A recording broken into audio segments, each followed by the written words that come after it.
India में जब हम एक मस्कुलर फिजिक की बात करते हैं और अगर आप अपने लोकल जिम्स में भी जाते हैं, वहां पे आप मैक्सिमम जो बॉयज हैं, मेन हैं, उनको ऑब्जर्व करेंगे तो वो अपर बॉडी से बहुत ज्यादा ऑब्सेस्ड होते हैं।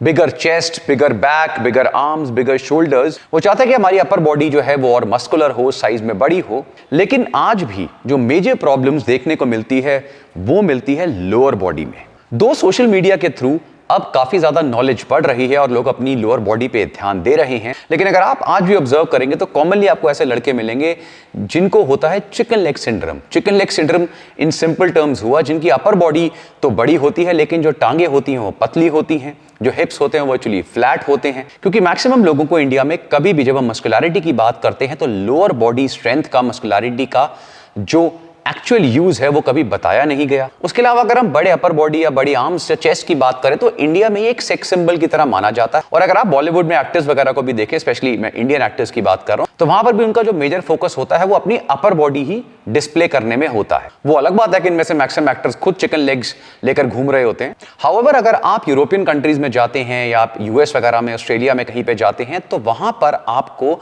जो ट्रेंड है वो काफी उल्टा मिलेगा। ऑफ कोर्स वो भी एक अमेजिंग अपर बॉडी चाहते हैं लेकिन उनका जो मैक्सिमम फोकस होता है वो लोअर बॉडी पे होता है। इनफैक्ट वो लोअर बॉडी से इतने ज्यादा ऑब्सेस्ड होते हैं कि हिप इम्प्लांट्स या काफ इम्प्लांट्स वगैरह आजकल वहां पे बहुत सारे लड़के करवा रहे हैं। Of course this is one of the most stupid things anybody can do, लेकिन मैं आपको यह बता रहा हूं कि किस तरह से अगर हम नेशंस की बात करते हैं तो ट्रेंड जो या फिर जो सेक्स सिंबल हम बोलेंगे बॉडी में, तो अलग अलग जगह पे अलग अलग परसेप्शंस हैं। ऑफ कोर्स एक रीजन तो हमारी कंट्री में यह है कि हमें नॉलेज नहीं है कि लोअर बॉडी की इंपॉर्टेंस क्या है, किस तरह से लोगों को मसल इंबैलेंस डेवलप होता है, लोअर बैक प्रॉब्लम्स होती हैं अगर उनकी अपर बॉडी जो है वो साइज में इंक्रीज हो रही है और लोअर बॉडी पे वो फोकस नहीं करते, जो वियर्ड सी उनकी बॉडी की शेप आती है और भी बहुत सारी प्रॉब्लम्स होती हैं। और जो सेकंड सबसे इंपॉर्टेंट रीजन है वो है कि जब हम लेग वर्कआउट्स करते हैं या काफ वर्कआउट्स करते हैं तो ये बहुत पेनफुल होते हैं, क्योंकि जितना लोड आप लोअर बॉडी वर्कआउट्स में ले सकते हैं उतना आप अपर बॉडी में नहीं ले सकते। इसलिए अगर आप स्टडीज भी देखें जहां पे हम ओवरऑल मेटाबॉलिक रेट की बात करें या ओवरऑल टेस्टोस्टेरोन बूस्टिंग की, ग्रोथ हार्मोन बूस्टिंग की बात करें, तो सबसे ज्यादा effect lower body strength training में देखी गई है। धीरे धीरे हम मल्टीपल वीडियोस में लोअर बॉडी की सारी मसल्स को कवर करेंगे, लेकिन इस पर्टिकुलर वीडियो में हम उस मसल को कवर करने वाले हैं जो मैक्सिमम लोग कंप्लीटली निग्लेक्ट कर देते हैं या फिर नाम के लिए कुछ सेट्स उसके अपने वर्कआउट के एंड में परफॉर्म करते हैं और फिर वो कहते हैं कि ग्रोथ नहीं हो रही। हम बात कर रहे हैं काफ्स की। बिलीव मी, आपकी अपर बॉडी चाहे कितनी भी अच्छी हो, आपके क्वाड्राइसेप्स या आपके हैम्स वगैरह भी बहुत अच्छे हों, लेकिन अगर आपकी काफ्स वीक हैं तो बॉडी कभी भी प्रोपोर्शनेट नहीं लगती।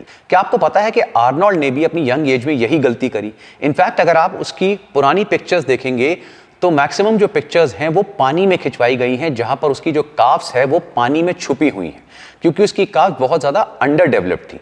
और इस प्रॉब्लम से डील करने के लिए वो अपने मेंटर रेग पार्क के पास गए और रेग पार्क ने उनको बोला कि काफ्स को जिस तरह तुम अपनी बाकी बॉडी पार्ट्स को शुरू में ट्रेन करते हो, इंपॉर्टेंस देते हो, उसी तरह काफ्स को वर्कआउट के शुरू में ट्रेन करना शुरू करो और उसको उतनी ही इंपॉर्टेंस दो जितने बाकी बॉडी पार्ट्स को देते हो। इस एडवाइस के बाद आर्नोल्ड ने अपनी काफ्स के ऊपर फोकस करना शुरू करा, बहुत हाई वॉल्यूम ट्रेनिंग करी और अगर आप उसकी लेटर ईयर्स की फोटोग्राफ्स देखेंगे तो आर्नोल्ड की calves were one of his most important parts. Calf को लेके एक और जो डाउट आता है और ये एक्सक्यूज की तरह ज्यादा यूज होता है वो है कि भाई जेनेटिक्स जो है वो बहुत मैटर करते हैं। मैं आपको बताऊंगा इस वीडियो में सब्सिक्वेंटली कि यस ये ट्रू है, लेकिन 99% लोग जो ये चीज बोल रहे हैं और जो इस वीडियो को देख रहे हैं उनके लिए ट्रू नहीं है। जब हम काफ की बात करते हैं तो जनरली दो मसल्स की हम बात करते हैं, पहली है गैस्ट्रोनीमियस और दूसरी है सोलियस। जो आपकी काफ की सबसे विजिबल मसल होती है, यानी बाहर से जो आपको मेन मसल एक्चुअली में नजर आती है जब किसी की काफ अच्छे साइज की होती है, वो गैस्ट्रोनीमियस मसल है। और गैस्ट्रोनीमियस मसल का जो प्राइमरी फंक्शन होता है वो होता है आपकी हील को रेज करना। जो सेकंड मसल है वो है सोलियस मसल, जो गैस्ट्रोनीमियस के नीचे होती है, उसके पीछे होती है। जब आप सिटिंग पोजीशन से स्टैंडिंग पोजीशन में आते हैं, बैठ के जब आप खड़े होते हैं, तब सोलियस मसल यूज होती है और सोलियस मसल सबसे ज्यादा सीटेड पोजीशन में एक्टिव होती है। इनफैक्ट सीटेड पोजीशन में गैस्ट्रोनीमियस काफी कम एक्टिव होती है और मैक्सिमम लोड जो है वो सोलियस मसल लेती है। इसलिए जो सीटेड काफ रेज हैं, अगर हम उसकी एक्टिवेशन देखें तो सीटेड काफ रेज में सोलियस मसल सबसे ज्यादा एक्टिवेट होती है। सोलियस मसल की यूज को एक और तरीके से हम समझ सकते हैं, अगर आप कभी ऐसी जगह पे खड़े हैं जहां पर बहुत तेज हवा चल रही है, आंधी चल रही है, तो आपने देखा होगा हमारी बॉडी जो है आगे पीछे स्वे करती है, लेकिन हमारी बॉडी को स्टेबल रखने के लिए हम गिरे ना, आपकी सोलियस मसल ही है जो उस टाइम सबसे ज्यादा यूज हो रही होती है। और जनरली जो सोलियस मसल के मसल फाइबर मेकअप है वो generally type 1 slow twitch muscle fibres उसमें ज्यादा होते हैं। इसकी वजह से अगर कोई ऐसा वर्क इन्वॉल्व है जहां पर आपको लंबे समय तक खड़े रहना है, जैसे आपने सोल्जर्स वगैरह देखे होंगे जो परेड्स वगैरह में लंबे समय तक खड़े रहते हैं, या और भी प्रोफेशंस हैं, वहां पर सोलियस मसल यूज होती है सबसे ज्यादा। इसके अलावा एक और मसल आती है, दो वो काफ का पार्ट नहीं है, लेकिन वो एक ऐसी मसल है जिसको काफी लोग अंडरमाइन करते हैं, और अगर वो भी डेवलप आप करें तो आपकी काफ्स के साथ साथ आपकी लोअर बॉडी की जो ओवरऑल लुक है वो बहुत अच्छी आएगी, और वो है टिबियालिस एंटीरियर मसल। ये मसल पीछे नहीं आगे की तरफ होती है, और ये मसल सबसे ज्यादा एक्टिव होती है जब आप अपनी टोज को अपनी हील से हायर लिफ्ट करते हैं। इसका क्लासिक एग्जांपल है जब आप मार्चिंग कर रहे होते हैं, उस समय जो आपकी हील होती है वो इस तरह पड़ती है, आपका टो हायर रेज होता है, उस समय आपकी टिबियालिस एंटीरियर मसल जो है सबसे ज्यादा एक्टिवेट होती है।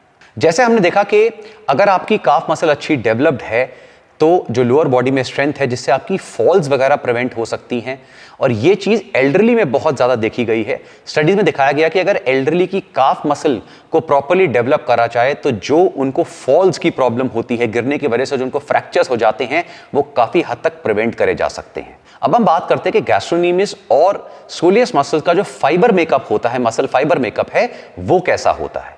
इसमें मल्टीपल स्टडीज हुई हैं, लेकिन अगर हम ऑन एन एवरेज देखें तो गैस्ट्रोनीमियस मसल में approximately 44 to 73% type 1 slow twitch muscle fibres होते हैं और बाकी फास्ट ट्विच मसल फाइबर्स हैं। On the other hand soleus muscle में approximately 70 to 96% slow twitch muscle fibres होते हैं, और ये muscle fibre makeup person to person depend करता है, लेकिन इसको पता लगाने का सिर्फ एक तरीका है, वो है अगर आप मसल बायोप्सी वगैरह कराते हैं तभी आप इसे चेक कर सकते हैं। हाउएवर इसको करने की जरूरत नहीं है। इसका एक क्लासिक एग्जांपल हम ले सकते हैं कि बहुत सारे जो स्प्रिंटर्स वगैरह आप देखेंगे उनमें जो फास्ट ट्विच मसल फाइबर्स होते हैं उनकी डोमिनेंस होती है। ऑन द अदर हैंड जो लॉन्ग डिस्टेंस रनर्स हैं उनमें स्लो ट्विच मसल फाइबर्स की डोमिनेंस होती है, और ये जेनेटिकली डिफाइंड होता है। इससे पहले मैं आपको ये बताऊं कि काफ्स को डेवलप करने के बेस्ट वेज क्या हैं, हम काफ्स के ऊपर कुछ कॉमन डाउट्स लेते हैं। सबसे पहला क्वेश्चन आता है कि काफ वर्कआउट हमें बिना शूज के करना चाहिए, बेयरफुट करना चाहिए, या फिर हमें शूज के साथ करना चाहिए। अब अनफॉर्चुनेटली बहुत सारी मिथ्स की तरह ये भी एक गलत मिथ स्प्रेड करी गई है कि भाई अगर आप काफ्स को बेयरफुट करेंगे तो एक्टिवेशन बेटर होगा। ऐसा बिल्कुल भी नहीं है। स्टडीज बहुत क्लियर हैं इसके ऊपर। काफ को अगर आप शूज के साथ करते हैं या बेयरफुट करते हैं, दोनों में मसल एक्टिवेशन में डिफरेंस नहीं आता। इनफैक्ट अगर आप हैवी काफ मूवमेंट करने की कोशिश करेंगे, स्पेशली बेयरफुट, तो जो आपका सोल होता है वो कटने लगता है, उसमें दर्द होने लगता है काफ मूवमेंट करते समय।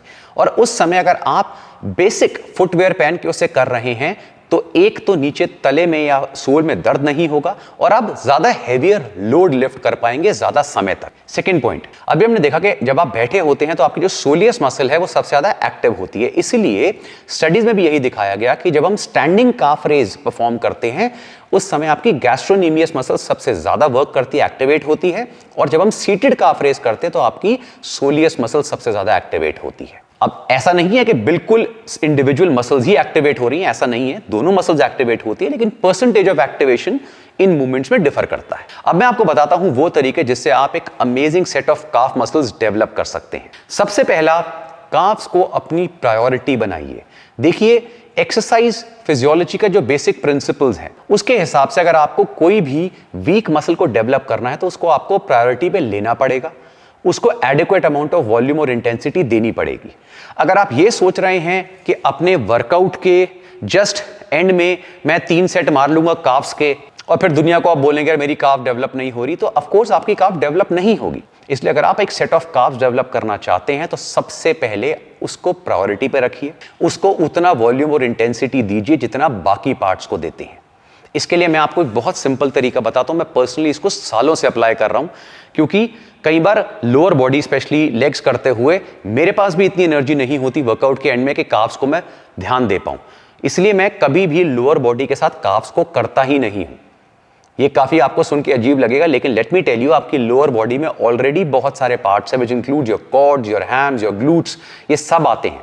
अगर आप एक इंटेंसिव लोअर बॉडी वर्कआउट कर रहे हैं तो उसके बाद आप में थोड़ी सी एनर्जी बचेगी, उतने ही आप काफ को दे पाएंगे। इसलिए मैं जो तरीका यूज करता हूं वो बिल्कुल डिफरेंट है काफ वर्कआउट करने का। जनरली काफ्स को मैं सुपरसेट के फॉर्म में करता हूं किसी एक अपर बॉडी वर्कआउट के साथ। अब मैं अपर बॉडी की जब बात कर रहा हूं, लेट्स से आप चेस्ट वर्कआउट के ले सकते हैं या शोल्डर्स ले सकते हैं। जनरली बैक में ऑलरेडी बहुत हैवी वर्कआउट होता है, तो चेस्ट और शोल्डर्स में से आप कोई भी एक ले। लेट्स से आपने शोल्डर लिया। अब शोल्डर की जितनी भी एक्सरसाइज आप करेंगे, लेट्स से आपने शोल्डर की 3 से 4 एक्सरसाइज ली और हर एक्सरसाइज के 3 से 4 सेट करें। अगर आप हर एक शोल्डर की एक्सरसाइज के हर सेट के साथ एक सेट सुपर सेट करते हैं काफ का, तो at the end of the workout जितने सेट्स आपने टोटल शोल्डर्स के लिए मारे उतने ही सेट आपने काफ के लिए मारे। लेट्स से अगर आपने 4 एक्सरसाइज करी जिसमें 3 सेट थे, तो 12 सेट आपने शोल्डर को दिए और 12 सेट ऑफ काफ रेजेस करे। जब इतना वॉल्यूम आपके काफ को मिलेगा तो झक मार के भी काफ ग्रो होगी। और इतने सालों के एक्सपीरियंस के बाद एटलीस्ट मुझे ये तो पता है कि मैक्सिमम लोग जो ये देख रहे हैं वो काफ को इतना वॉल्यूम नहीं देते हैं, और ये हमें एक्सेप्ट करना पड़ेगा, तभी हम उसको इंप्रूव करेंगे। जो सेकंड तरीका है वो है कि हमें काफ को 3 डिफरेंट एंगल से हिट करना चाहिए for maximum development. Of course सबसे पहला तो है स्टैंडिंग काफ रेजेस। डिफरेंट तरह के स्टैंडिंग काफ रेजेस होते हैं। आप स्मिथ मशीन पे कर सकते हैं, मैं हैक स्क्वाट पे कर रहा हूं। अगर काफ रेज मशीन है उस पे भी कर सकते हैं। सिंगल लेग काफ रेजेस भी उतनी ही इफेक्टिव है। तो अगर मैं स्टैंडिंग काफ रेज करूं तो जैसे हमने बताया कि यहां पे आपकी जो गैस्ट्रोनिमियस मसल है वो सबसे ज्यादा एक्टिवेट होती है। जो सेकंड तरीका है काफ को हिट करने का वो है सीटेड काफ रेज में, जहां पे आपकी सोलियस मसल ज्यादा एक्टिवेट होगी।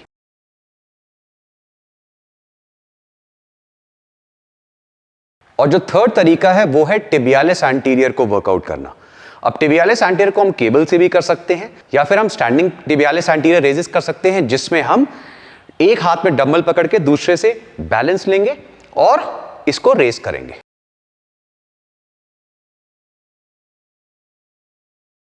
जो थर्ड गलती हम करते हैं काफ वर्कआउट करते समय वो है रेप्स करते समय बाउंस करना। इनफैक्ट ये सबसे बड़ी मिस्टेक है जो मैंने बहुत सारे इंडिविजुअल्स में देखी है। जिस तरह हम बाकी वर्कआउट्स में हर बॉडी पार्ट में कंट्रोल्ड सेट कंट्रोल रेप करते हैं, उसी तरह से हर रेपिटेशन एक प्रॉपर कंट्रोल तरीके से होती है काफ वर्कआउट्स में भी, जिसमें हमें एसेंट्रिक स्लो, कंसेंट्रिक को फास्ट और फुल रेंज ऑफ मोशन से मूवमेंट करनी होती है। अब मैं आपको प्रैक्टिकली दिखाता हूं कि कैसे गलती होती है और कैसे उसे बेटर करना है। तो जो गलती हम करते हैं वो है बाउंसिंग रेप्स, यानी इससे आपकी काफ की एक्टिवेशन कभी भी प्रॉपर नहीं होगी। काफ एक्टिवेट करने के लिए हर रेपिटेशन को proper eccentric and proper concentric, slow, पूरा stretch and explode up, again नीचे पूरा stretch and explode up. Optimal calf development का जो नेक्स्ट वे है वो काफी सारे कोचेस ने भी रिकमेंड करा है और स्टडीज में भी प्रूव हुआ है, वो है फुट पोजीशन को वेरी करना। काफी लोग इसमें बिलीव नहीं करते हैं, लेकिन अगर आप फुट पोजीशन को माइनर चेंज करते हैं तो जो गैस्ट्रोनीमियस मसल के दोनों हेड्स होते हैं वो प्रॉपर्ली एक्टिवेट होते हैं। अब जनरली 3 पोजीशंस होती हैं। ऑफ कोर्स एक स्ट्रेट है, एक काफ को आप आउटवर्ड टर्न करें, एक इनवर्ड। इनवर्ड मैं नहीं बोलूंगा बिकॉज अगर आप प्रैक्टिकली इन्वर्ट करके देखेंगे बहुत अनकंफर्टेबल पोजीशन होती है और हैवी वेट्स में ये डेंजरस हो सकती है। आउटवर्ड और स्ट्रेट पोजीशन आप ट्राई कर सकते हैं, मैं प्रैक्टिकली आपको करके दिखाता हूं कैसे। सबसे पहले हम बिल्कुल स्ट्रेट रखेंगे अपने फुट को, पोजीशन को, again proper stretch eccentric and explode up, slow proper stretch eccentric explode up. अब जो सेकंड पोजीशन होगी वो होगी आउटवर्ड, तो अपने फुट को आउटवर्ड टर्न करा है, अगेन नीचे एक्सप्लोड अप, नीचे एक्सप्लोड अप।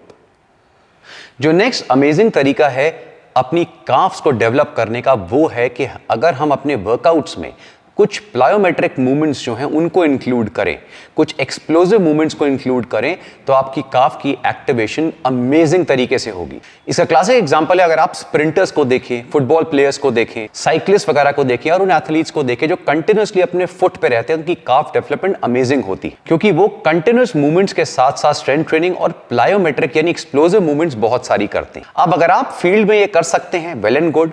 जिम में आप बॉक्स जंप्स वगैरह, सिंगल लेग हॉप्स वगैरह हुई, या इवन स्लेड जो पुश करते हैं वो मूवमेंट्स हुई, ये सारी मूवमेंट्स आपकी काफ के डेवलपमेंट के लिए बहुत ही अच्छी हैं। जो नेक्स्ट वे है वो है अपनी रेप रेंज को वेरी करना। देखिए ये बहुत इंपॉर्टेंट है। अभी हमने देखा कि जब हम मसल फाइबर मेकअप की बात करते हैं तो गैस्ट्रोनीमियस और सोलियस में डिफरेंट मसल फाइबर की डोमिनेशन जनरली पाई जाती है। अब इसका सिंपल मतलब यह है कि आपकी जो काफ्स हैं वो हाई रेप से और लो रेप से दोनों से अच्छी रिस्पॉन्ड करेंगी। इसलिए आपका जो काफ वर्कआउट है वो मिक्स एंड मैच होना चाहिए लो रेप्स और हाई रेप्स का। आप चाहें तो एक ही वर्कआउट में भी ये कर सकते हैं, या फिर अगर आप चाहें तो एक पर्टिकुलर वर्कआउट में आप लो रेप्स यानी somewhere in the range of 6 to 10 reps रख सकते हैं विद हेवी वेट्स, और नेक्स्ट वर्कआउट में आप हाई रेपिटेशन रेंज जा सकते हैं समवेयर अराउंड 12 to 20 रेपिटेशन की रेंज में लाइट टू मॉडरेट वेट के साथ आप कर सकते हैं। इससे आपकी जो काफ की डेवलपमेंट है वो ऑप्टिमल होगी। और अब हम आते हैं लास्ट पॉइंट पे जो सबसे कॉमनली यूज किया जाता है काफ डेवलपमेंट में, वो है कि हमारे जेनेटिक्स अच्छे नहीं है। देखिए इसमें कोई डाउट नहीं है कि काफी सारे ऐसे बॉडी बिल्डर्स भी अगर आप देखेंगे वो भी ऐसे हैं जिनकी काफ डेवलपमेंट बहुत अच्छी नहीं है, बिकॉज जेनेटिकली जो है उनके काफ्स जो है वो डेवलप नहीं हो पाए। उन्होंने बहुत कोशिश करी लेकिन इतना साइज उनका नहीं आ पाया। हाउएवर मैं बात कर रहा हूं अगर कोई इंडिविजुअल 10-15 साल से वर्कआउट्स करके भी उसे रिजल्ट्स नहीं मिल रहे तब की, लेकिन फॉर मैक्सिमम लोग जो ये वीडियो देख रहे हैं, एटलीस्ट 99% इंडिविजुअल्स, उन लोगों को मैं ये बोलूंगा अभी आपको नहीं पता है कि आपके जेनेटिक्स किस चीज की कैपेबिलिटी रखते हैं। अपने जेनेटिक्स को ब्लेम आप तब करिए जब आप सालों से इंटेंस वर्कआउट कर रहे हैं, सारे वीक पॉइंट्स को टारगेट करते हुए, जैसे मैंने आपको बताया है, इतना वॉल्यूम दे रहे हैं, इतनी इंटेंसिटी दे रहे हैं, और तो भी आपकी काफ ग्रो नहीं कर रही है, तब हम इस चीज को मान सकते हैं कि हां आपके जेनेटिक्स जो हैं वो काफ के लिए नहीं है। हाउएवर उस टाइम भी आपकी काफ का एक डिसेंट साइज तो निकल ही आएगा, चाहे बहुत बड़ा नहीं लेकिन एक डिसेंट साइज आप अटेन कर सकते हैं। लेकिन मैक्सिमम इंडिविजुअल्स जो एक वर्कआउट के एंड में 3 सेट करके बोलते हैं मेरे काफ डेवलप इसलिए नहीं हो रहे क्योंकि मेरे जेनेटिक्स अच्छे नहीं है, प्लीज अपने जेनेटिक्स को ब्लेम मत करिए।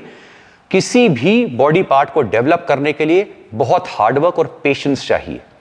अगर आप वो हार्डवर्क उसे नहीं दे रहे हैं तो यहां पे जेनेटिक्स नहीं आते हैं।